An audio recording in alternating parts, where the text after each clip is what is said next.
everyone, and thanks very much for the invitation to be here today in lovely sunny Galway. Absolutely delighted to be here, and wanted to thank both our sponsors and then also my old friend David Renton for inviting me to be here today. So I'm going to talk about SRE, a topic that's near and dear to my heart, and specifically how site reliability engineering principles, practices, and the cultural components of SRE can be used to build high-performance software and teams. But first, let me start by introducing myself, just to get to know each other a little bit better, especially for folks who are couldn't be here in person and won't be able to partake of the snacks and networking later. So hello, my name is Jennifer Petoff, aka Dr. J. The reason my nickname is Dr. J is because I have a PhD in chemistry and I like sports, American sports in particular. And I've been at Google for almost 17 years now. And my current job is leading the Google Cloud Platform and Technical Infrastructure Education team. This is a training team that focuses on delivering scalable learning programs for an organization that spans thousands of engineers around the world. SRE EDU and driving a reliability focused culture is a key part of my remit. Somebody told me to. Thanks for the pro tip there. Outside of Google, I'm probably most well known as being one of the co-editors of the original site reliability engineering book that we published back in 2016. And then just fun fact, I'm a part-time travel blogger at Sidewalk Safari, which again, I am always delighted to travel and talk and have an excuse to travel. Cool. So now that we've gotten acquainted, let's dive into the topic at hand, which is building high-performance software and teams. So to be successful as a business, you need technology, that goes without saying, but great technology without great people, without great practices is bound to fail, or at least you're making things harder on yourself. So today I'm going to focus on people and practices. And why is that? I think we all spend a lot of time thinking about the technology, thinking about the tools, and sometimes the people, the processes, and the practices can be an afterthought. And so with this in mind, let's focus on the people and practices. And why is this so important? And it's because we have a problem. So in the software development lifecycle, we have an inherent problem, and it's a people problem.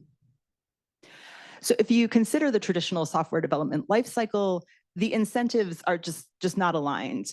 On the one hand, you've got developers who are building shiny new features, and then they're throwing things over the proverbial wall to the operations team, and then moving on to the next new and shiny thing.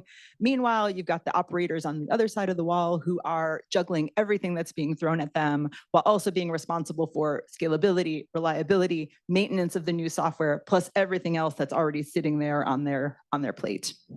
So again, incentives for developers and operations are not aligned. Developers want to go as fast as they can. Operators want to slow down to reduce risks. This is a system that's not designed for harmony. It's brittle, and it really doesn't scale particularly well.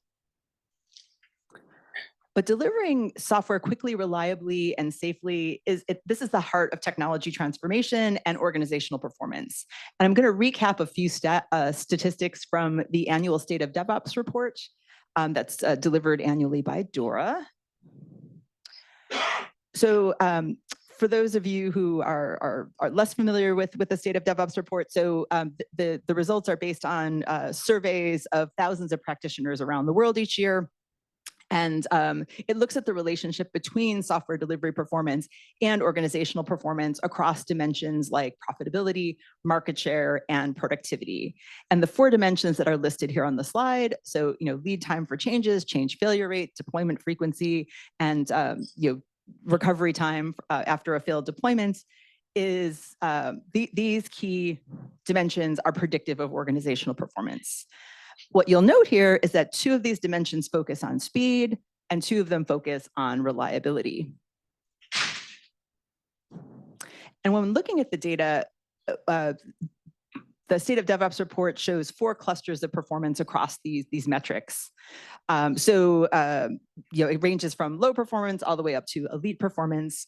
And for example, top performing applications, they're able to get a change from a developer's workstation through to production in less than a day and are deploying on demand. These deployments don't need fixing in 95% of the time. And when they do need immediate attention, service is usually restored within an hour. And you can contrast that to the other end of the spectrum where things take a lot longer. And something that can be surprising in all of this is that these achievements, they're not trade-offs, but in fact, they reinforce each other. So it may seem intuitive at first that if you increase velocity, you're going to decrease quality, but it turns out that the reverse is actually true.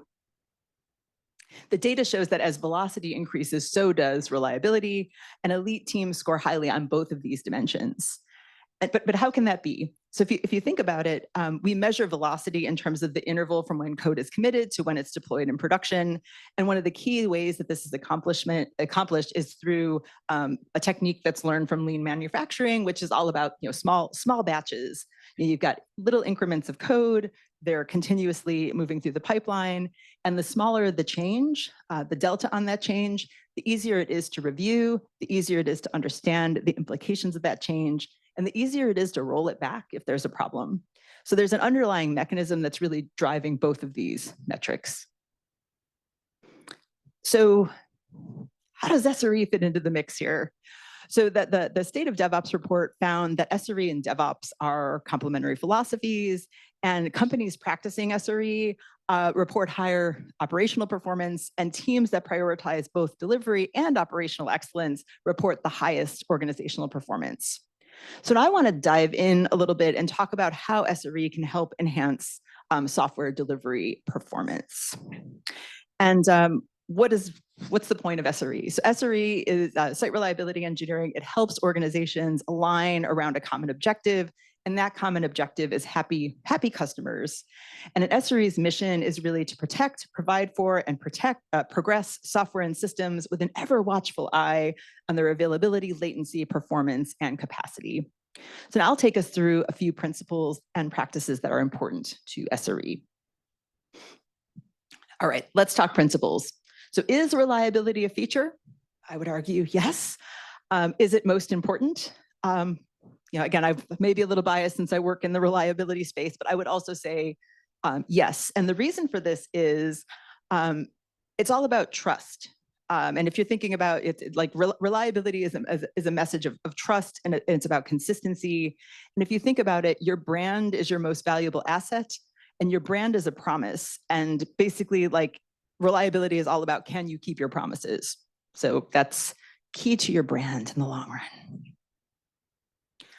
Another SRE principle that really is at the heart of the matter. So our monitoring doesn't decide our reliability, our users do. It's really easy to get signals. It's not always easy to get signals that matter. If you're able to monitor CPU usage, for example, like, your users may not care, but the site is broken.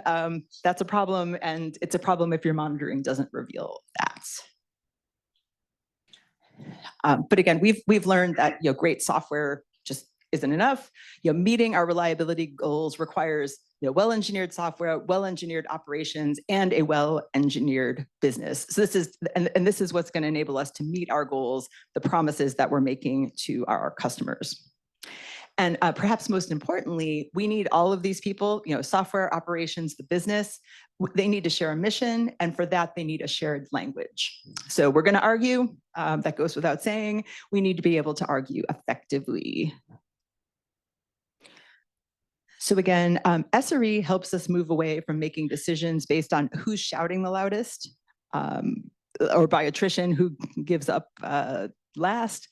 It gives us the language that we need to work together. At its core, SRE is a principled way to argue about the desired reliability of a service. So first of all, what we really need is promises. What are you going to promise, and to whom? How reliable is a service, and how do we define what good means in the context of that service? What is good enough? Actually, that's the third point. So how reliable should the service be? How much good do we actually need in the context of what we're delivering? So SLI, SLO, and SLA. So these S's are the foundations of site reliability engineering. So SLIs are basically the metrics that describe that user's experience. So if you think about this in the context of like a modification to a policy, for example, SLI will tell you, like, was it successfully processed? Your SLO basically gets at the question across all modification requests for all users, how many were successfully processed? Was it a 50-50 gamble? Was it 99%? Was it 99.999 or 5 nines percent in terms of the reliability? And then SLAs, this is basically SLOs with financial penalties for failing. So this is the contractual obligations. So thinking about the overall health of your service, what should that SLO be? And Ben Traynor-Sloss, our vice president of 24/7 engineering at Google, is known for saying, 100% is the wrong reliability target for basically everything. It can't be achieved. Users don't actually require it, and the time can be better spent delivering value. Your shiny features, your shiny product features that your users are looking for. So SLOs at their core, like you want to set them at a level where they capture the performance and availability levels that if you just meet them, they're going to keep a typical user of your service happy. So you meet your target SLO, you've got happy customers. If you miss your SLO, you've got sad customers. So we want the things we're measuring to actually track the user experience. So, sure, we'd all love to have 100% reliability, but we know that that's just not feasible. So we need to set those service level objectives in such a way that keeps our customers happy while allowing for that highest possible feature velocity. Now, error budgets. So error budgets are essentially a budget for unreliability. So think 1 minus your service level objective, and where your software performance is relative to your SLO, it drives action. So when your error budget is exhausted, you're going to prioritize reliability. You can do things like freeze feature releases, prioritize postmortem action items, automate your deployment pipelines, improve monitoring and observability. Or if you have separate development and SRE teams like we do at Google, you could require your devs to have an SRE consultation to move forward with their next releases. However, when you've got error budget available, full steam ahead. Let's prioritize velocity, release those new features, deal with expected system changes, deal with inevitable failure in hardware, your networks, et cetera. Take your planned downtime or do those risky experiments. So your error budget is meant to be spent. So to summarize, SLOs and error budgets, they really help to align incentives across the product lifecycle so that everyone's rowing that boat in the same direction. While also taking the emotion out of decision making. So by setting those targets in advance, when something goes wrong, then you can agree what the next course of action is. SLOs and error budgets, they really allow you to move as fast as you can while honoring those reliability promises to your customers. All right, so coming back to the State of DevOps report, there's more to it than that. There's more to it than just setting targets, objectives, et cetera. Improving all the technology, processes, and capabilities in the world won't help you succeed without a healthy culture. But it turns out that measuring and evaluating culture is actually a pretty difficult task. And the State of DevOps report research used a number of measures to get a sense of an organization's culture.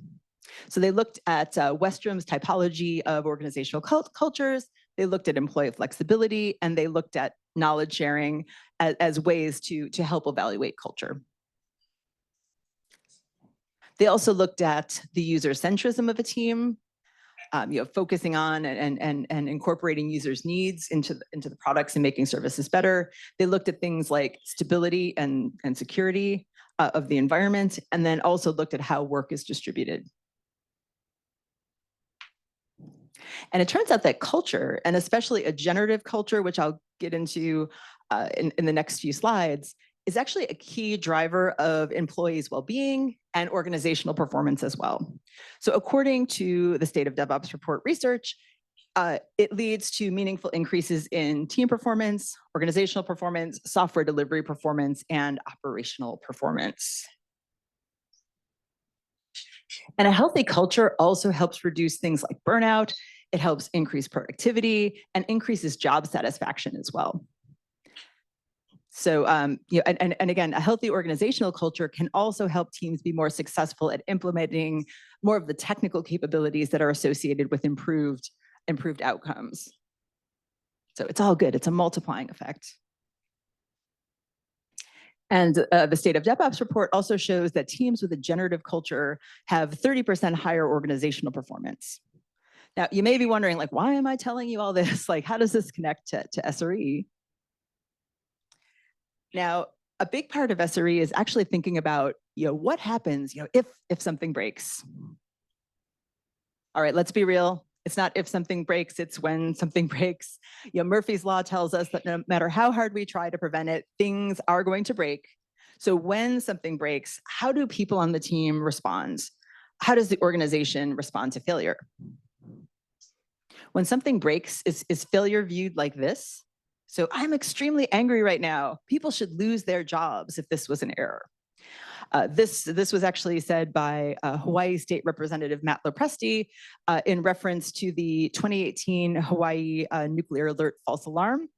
So for those of you who don't remember what happened back in 2018, human error caused a statewide emergency alert to go out about an inbound nuclear missile attack. So, false alarm. But here, clearly the reaction here is very blameful. But you may be wondering, like, what's the harm in blame? Like, why shouldn't heads roll if there was a mistake made?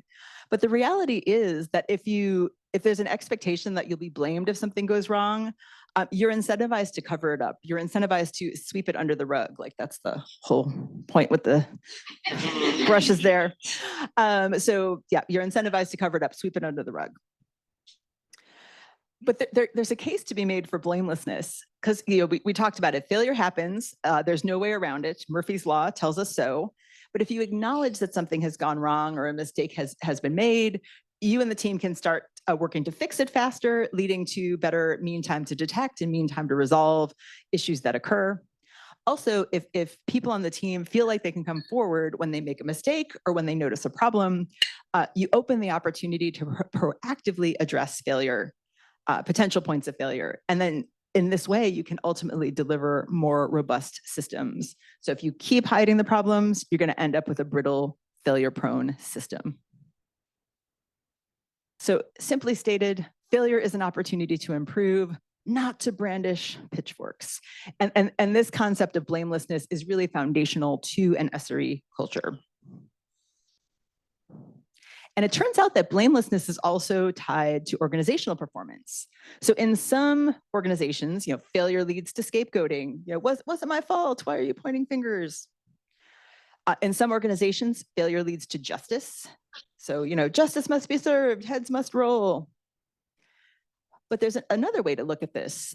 In some organizations, failure can lead to inquiry. Let's investigate the system. So we need to take this failure as an opportunity to investigate so that we can learn more about the system and improve the system going forward. So again, take some of that emotion out of it. Let's look at it clinically. Let's figure out what we can learn from the situation. So failure leads to inquiry, which, as I discussed, is a core SRE tenet, is a key element of a generative performance-oriented culture, which, as I mentioned earlier, is tied to organizational performance. So this type of organizational culture, one that's high trust, that emphasizes information flow, is predictive of software delivery and organizational performance in technology. So how do you tell how your organization actually stacks up on these aspects? So you can do this very simply. You can collect data from your teams about how information and ideas flow. And it's good to think about this not only when incidents are happening, but also during regular times as well. Perhaps poll your team with a questionnaire like this on a regular basis. Maybe quarterly.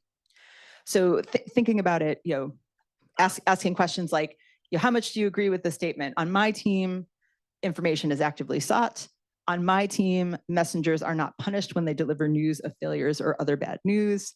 On my team, responsibilities are shared. On my team, Cross-functional collaboration is encouraged and rewarded. On my team, failure causes inquiry. On my team, new ideas are welcomed. So it gives you a little bit of a litmus test. So now let's think a little bit more about what actually drives organizational culture. So perhaps you're doing well as an organization based on the little poll that I mentioned before, or perhaps you'd like to shift that culture based on what you found in that assessment. So what drives culture? So is it a state of mind or is it behavior? And the State of DevOps Report research shows that changing the way people work actually changes culture. And this is echoed in the work of John Shook, who spoke of his experiences in transforming culture. And to quote, the way to change culture is not to first change how people think, but instead to start by changing how people behave, what it is that they actually do. And I like to think of this as, confidence drives behavior, and behavior repeated over time is what ultimately drives your culture. And to me, that begs the question, how do you generate confidence? So my day job, when I'm not giving talks like this, is to deliver learning programs to the engineers at Google. And I assert that learning and well-crafted learning programs can be a real driver of positive organizational culture and high-performing teams. So how is it that learning drives culture? So some people think of learning, training and learning, it's about cramming as much information in people's heads as possible, setting up that proverbial fire hose of information. But the reality is that no matter how much you tell people, they're only going to retain a very small amount, especially if you're lecturing at them. Training, it's not actually about the fire hose, it is about believing in yourself. It's especially for adult learners. It's about building confidence. It's about fighting imposter syndrome. And this is especially true for people who are new to a team. And going beyond confidence, training, it's about driving or perpetuating a desired organizational culture. So just like these hot air balloons, training can really give your culture a lift. So going back to the diagram that I shared earlier, I like to think about learning as the confidence engine, which then shifts your culture into high gear. Let me share with you a quick case study from my experience with SRE EDU. So I want to talk you through how we measure how effectively we move the needle on confidence with Google's SRE EDU orientation program. So this is the onboarding program for our new SREs. So in summary, we benchmark culture through confidence in a 4-step process. We define our survey questions, we ground the rating scale, we measure the results over time, and then we analyze and compare. So we have a few reliability culture questions that are included in SRE EDU orientation surveys, as well as our general developer onboarding surveys. So we ask people who complete the program to rate their ability to do the following tasks: explain the benefits of a blameless postmortem culture, measure my services alignment with business goals. So this is all about your SLOs and error budgets. And number 3, using monitoring and alerting to make rational decisions about my service. It's important to ground the rating scale when you're doing this, because if you use just a 1 to 5 scale without grounding, it really introduces variability. One person's 3 could be another person's 5, and it's just all over the place. So we use this particular scale to benchmark the questions that I just shared. So we go from, I've got no idea where to start. I could do it with someone's help. I could read docs and figure it out myself. I could do it mostly from memory. I could teach others mostly from memory. So you can see here, we're going from no confidence to I am super confident. You're never more confident than when you can actually teach something to someone else.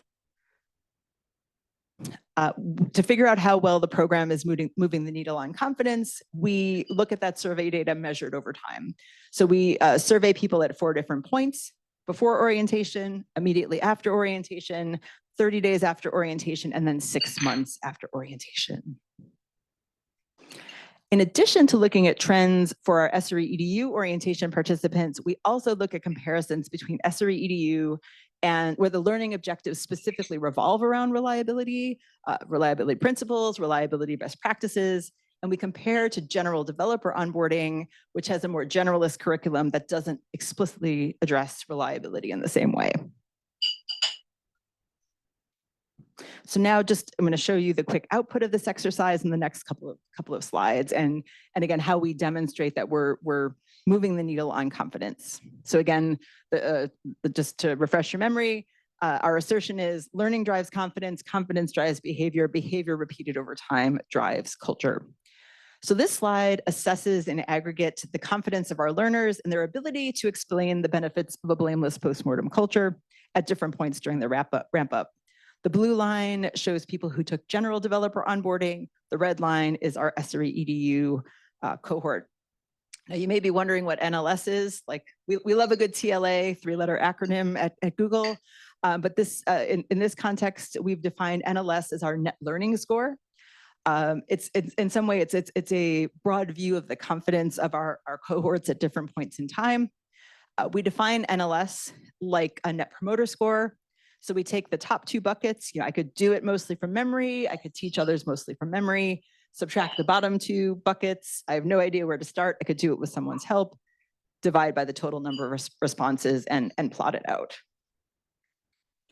And as you can see, the confidence of SRE EDU orientation participants grows over time. And SRE EDU participants are more confident about this topic at each survey point than their counterparts who took general developer onboarding. And this is important in showing that when we pay attention to reliability principles in our learning programs and we specifically focus on it, we're driving confidence and in the long run, culture. So it turns out that this effect is actually even more pronounced when we look at confidence on measuring my service's alignment with business goals. So once again, we're seeing confidence, it's growing over time, with a bump particularly pronounced after orientation between pre and post orientation surveys. And those who complete SRE EDU orientation, they're more confident on the topic of SLOs and error budgets than those who completed our general developer onboarding. So before orientation, you've got essentially equivalent and low confidence, and then it quickly diverged with SRE EDU attendees gaining more confidence more quickly. Again, we're totally working as intended. SRE EDU is focusing on reliability, general developer onboarding, not. And we see a similar trend here as well with using monitoring and alerting to make rational decisions about my service.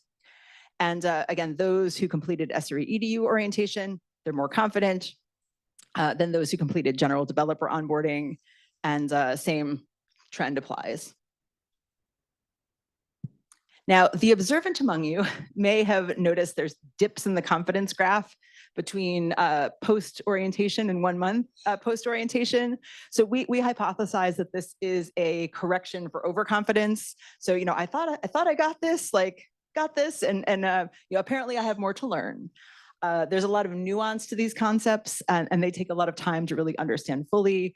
So, just a little bit of a dip there, but we were pleased to see that between 1 and 6 months, confidence increases once more and surpasses those post-orientation levels for SRE EDU orientation participants, while our general developer onboarding participants rate their confidence net negative even after 6 months. All right, I'm gonna have a sip of water and then we will move on.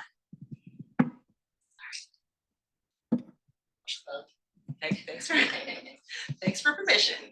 Build some slack in your system. Building some slack in my system. Building slack in the system. I'm not sure if the virtual attendees can hear, so I'll repeat that. Sweet. Thank you.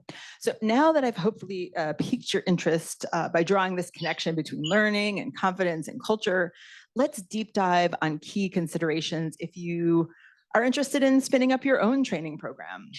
So, while I'm going to talk about this in the context of SRE or DevOps, I think the general principles and considerations that I'm going to cover could be applied to any sort of organizational transformation. All right. So in light of all this, how should you go about training your SREs? There's really no one-size-fits-all approach to this, but rather options that follow along a continuum of effort from low effort, or actually no effort, to high effort. So sink or swim, basically, it's like what it says on the tin, like toss them in, see how they do, let people figure things out on their own with no guidance or support. Self-study means you point people at resources and let them go digest it, like work their way through it, and without any actual support or guidance. Pairing people up via the buddy system is another option. Or giving people a mentor to answer questions or reverse shadow different operations. Ad hoc classes or whiteboard sessions are another level of effort, require more effort. And then at the highest end of the spectrum, you've got your systematic training program. So this has a program that has well thought out learning objectives, content to support those learning objectives, and then typically the curriculum is offered consistently on a scheduled basis. Couple of tips right off the bat. Avoid sink or swim if you value inclusivity. Sink or swim can breed stress, frustration, even attrition. It can also really contribute to imposter syndrome. For other options, you really want to consider the return on investment of the effort that you're investing. Some of the advantages of these sort of higher effort approaches are really organizational. So these higher effort options, which culminate with a full-fledged training program, they can demonstrate things like leadership commitment to the development of their employees. They can ensure that everyone's speaking with one voice. So a drawback of the buddy system is that the results you get may vary on who the buddy is and what their opinions are, how they think things should be done. There's one thing I've learned in my time in SRE, like SREs are opinionated. We have strong opinions. So yeah, that's a drawback of the buddy system. The other thing that higher touch options can do is help imbibe the desired culture and help reinforce the desired behaviors. All right, so the first question that probably comes to your mind is, what should I teach people? Like, what are we doing here? What to include in your training program really boils down to 3 dimensions. So you've got maturity, familiarity, and experience.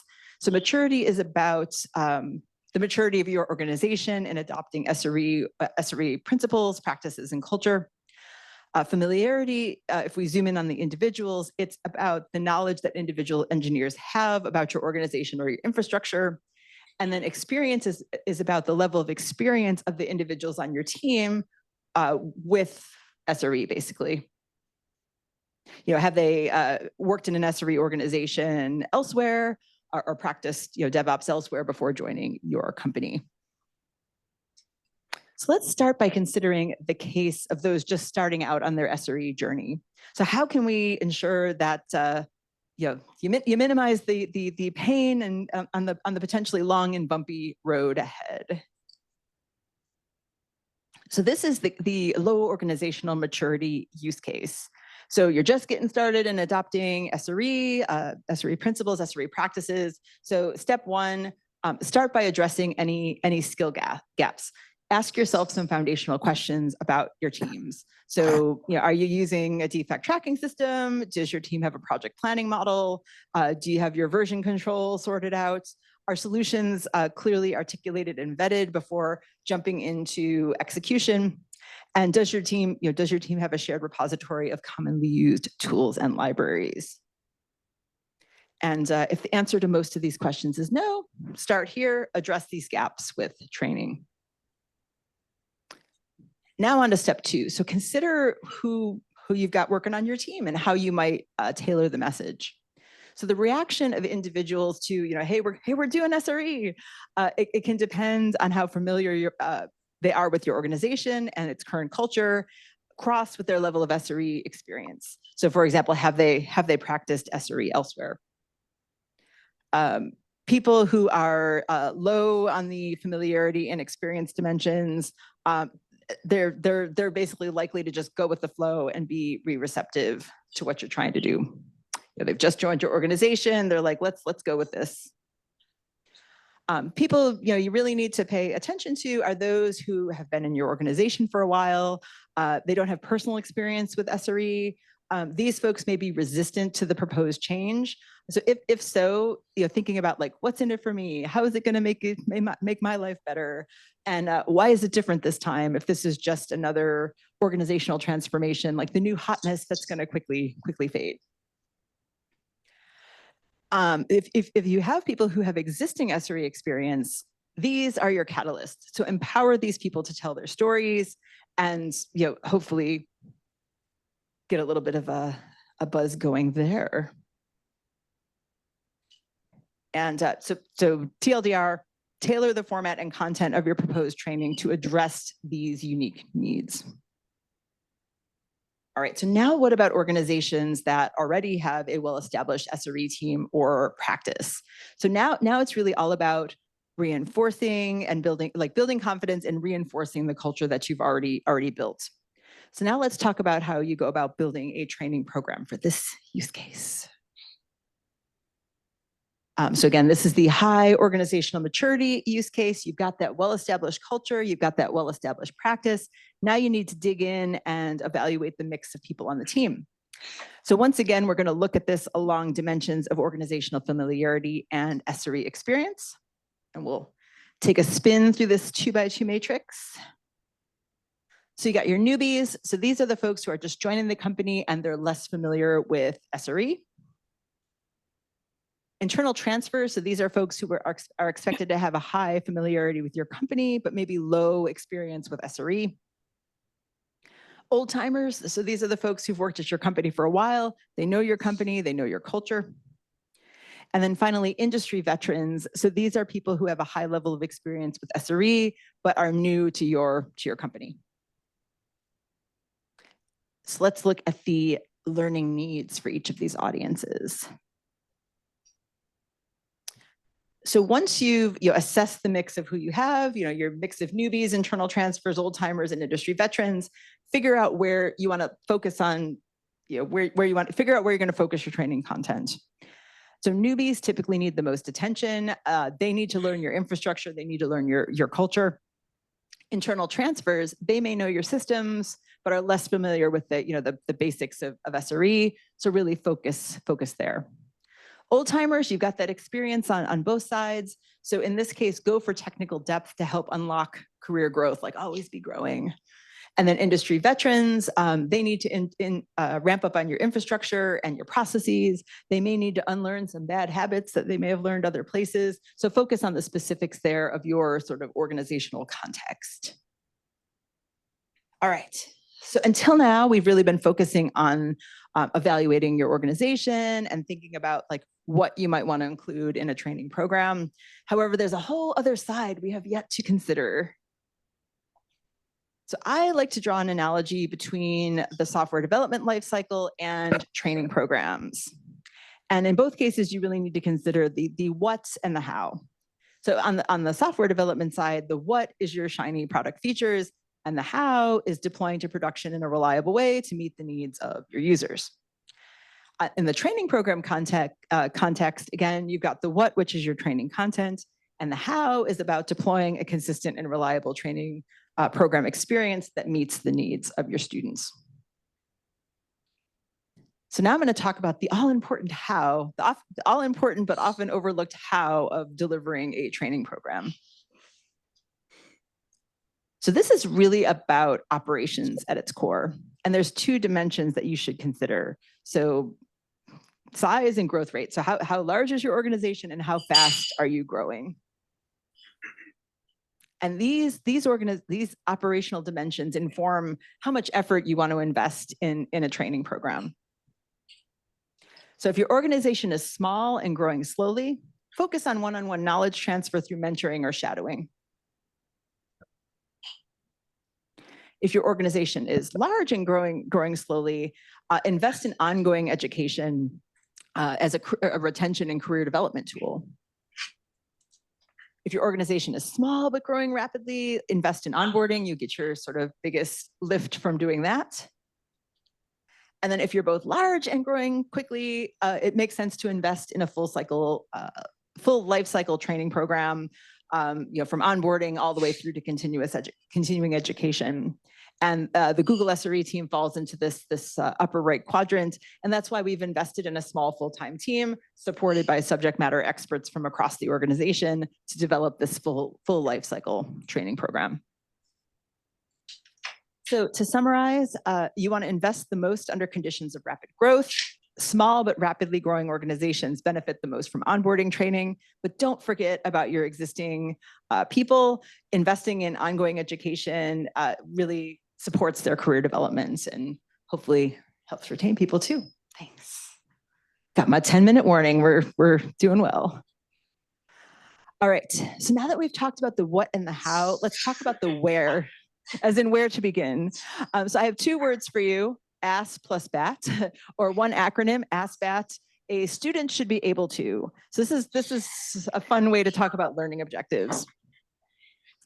So let's talk about the ASS-BATs of a training program. So, a student should be able to. So your first thought might be something like, a student should be able to understand the FOO service. But this is really written in a very passive and hard to observe way. Instead, focus on the behaviors that you're trying to drive.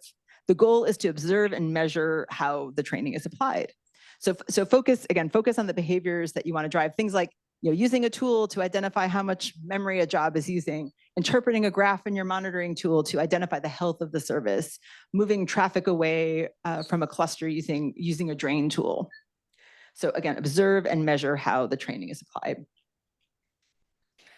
There's a simple model that you can use to aid in the development of your training content, and instructional designers call this the ADDIE model. So you analyze your needs, you design based on your ASS-BATs, you develop the training content, you implement the program, and then you evaluate the effectiveness. And you really want to keep that very tight and iterative feedback loop to drive improvements. But let's get meta for a minute. This talk is about training site reliability engineers, and it turns out that the foundational principles of SRE can be applied to the training program itself. So this is the service reliability hierarchy. It was originally formulated by Mikey Dickerson, a former Google SRE. And the service reliability hierarchy, it basically shows you the elements that go into making a service reliable, from the most foundational to the most advanced. And it turns out that the elements of the service reliability hierarchy can be adapted to the training context. So we do monitoring in the form of attendance tracking and survey feedback. We address issues that arise via that monitoring. We occasionally write postmortems when things go wrong so that we can learn from failure. We do a lot of testing of new content and programs. And all the while, we're scaling our operations by looking for opportunities to vanquish toil through automation so we can make the most of our limited human resources. And it's only when we do all of these things that our programs are fully actualized and we can realize that full potential of the curriculum itself. So here's another page that we take from the SRE playbook. So is more effort always better? No, it turns out not. Just like SRE, we strive for a balance between competing concerns. So we want to balance our effort versus the results. So if you think about an SRE principle in practice, you want to do just enough to meet the needs of your students. You want to keep them happy, but not too happy. And you consider the trade-offs and avoid like polishing the diamonds. I was gonna say, in SRE EDU orientation, that was sort of our flagship program. And my team was like, we're just gonna keep doing these tweaks and doing these other things and make it better, make it better. I said, we're polishing a diamond. We're completely neglecting ongoing education. So you have to consider those trade-offs.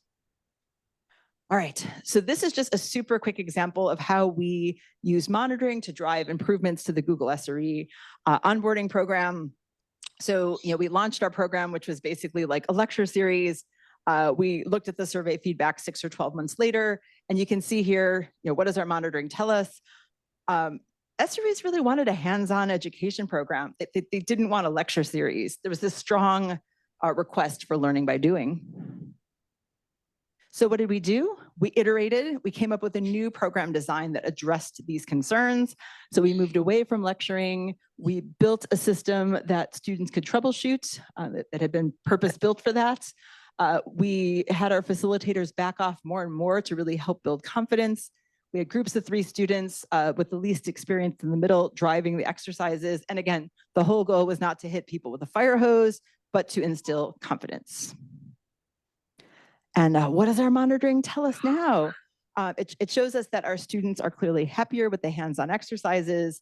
And again, we were able to learn and improve based on applying those SRE principles in practice.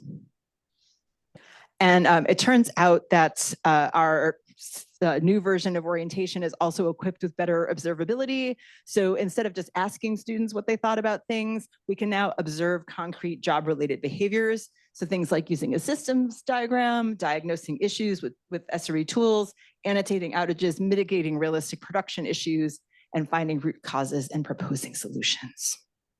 So there you have it, a key example of how we SRE'd our training program at Google. All right, wrapping it up. I'm standing between you and the snacks. So takeaways, training is an investment. It's an investment in your organization and in your people. Evaluate the cost and benefits to make sure you're making that right level of investment. Where to invest depends on both the what and the how of your organizational circumstances. And then finally, walk the talk. So apply SRE principles to the training program itself for consistent and reliable experience. And in summary, confidence is what revs your culture engine. And I'll leave you with links to some resources to learn more, including the full text of all 3 Google SRE books, as well as a number of shorter form publications, including one that we've written on training SREs, if this is your jam, like it's my jam. And I'd be remiss if I also didn't give a shout out to the State of DevOps reports, which you can scan the QR code or just go to dora.dev/report. There's also a Dora community, which is super fun. My colleague Nathan runs it. And finally, I don't know if we have time for questions. Maybe we got David's waving me in the back. But if you want to learn more or have additional questions after the session that we don't have time to get to, always happy to connect on LinkedIn. And with that, I will say thank you and take it from there. Thank you.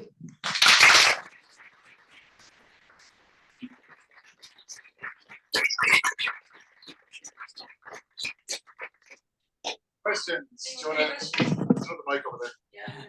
We'll run the mic around if we need to. It's a shy group. Elaine's got one. Okay, maybe you. Sure, They probably should.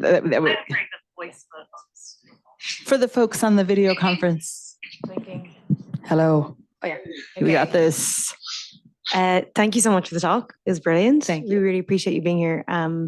So a lot of developers are super busy and focused on delivering features and products, and they have tight deadlines. And so sometimes some devs might see SRE as, a super exciting field that they want to make sure that they incorporate in their practices. And then some devs see it as a bit of like a gate to them getting their features and products released. How, if you could pitch to a dev who isn't excited about applying SRE principles in their day-to-day, how would you pitch them to be excited about it?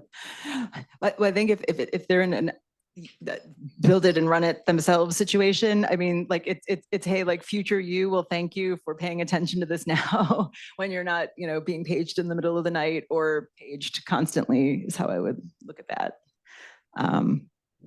Yeah, that makes sense. Yeah. Keeping it short and sweet. Yeah. And I think we have a prize, right? Actually, I'm gonna. You wanted one of these anyway, so I'm gonna call this as a. You get a copy of the training site reliability engineers book. Woohoo! I swear I didn't know about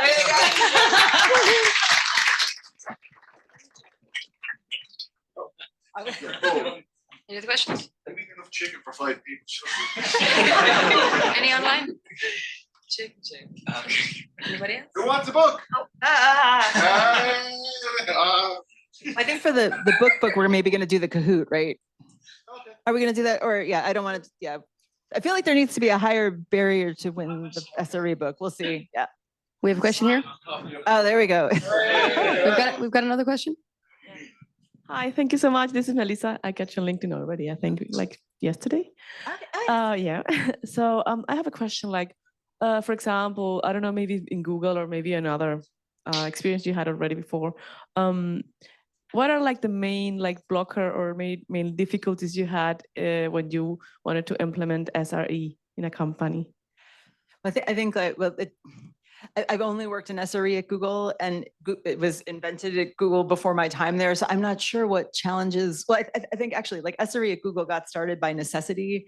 So back in 2003, Google was scaling so fast that the sort of traditional dev and ops model, like where, systems administration model just wouldn't scale. You physically couldn't hire enough people. So needed to really think about it differently. And Ben Trainor-Sloss, the founder of SRE at Google, he's like, I'm a software developer, like I'm going to engineer my way out of this problem. And that's basically how SRE was born. Like let's work smarter, not harder. Let's not feed the machines with human toil. Let's figure out how to scale the services and the systems that we support super linearly to the size of the team.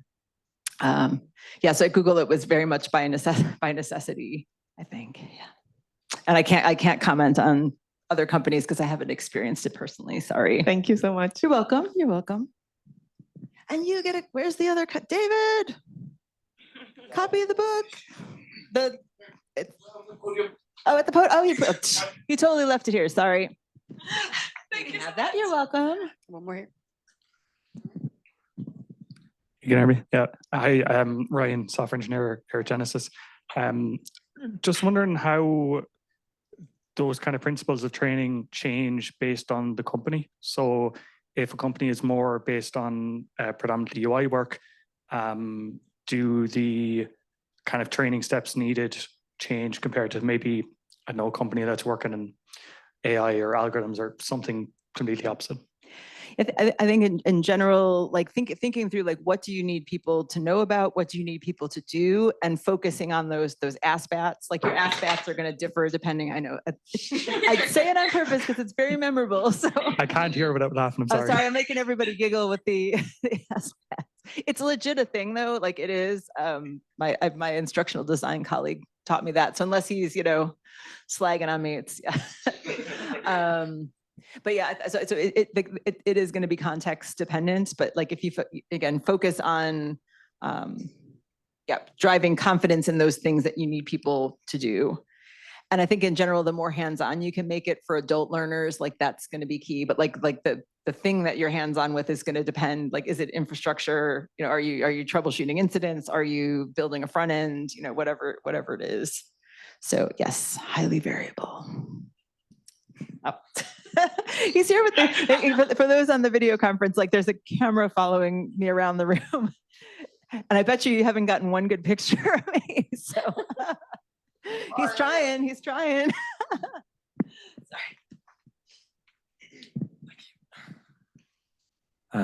Mark.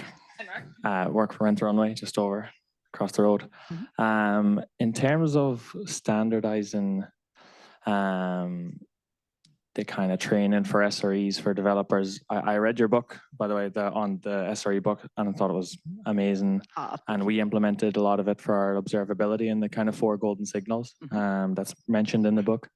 But whenever you're kind of designing these training programs for developers, do you focus on golden signals or golden kind of fire drills that each team can run through, or is it very unique per service, we'll say?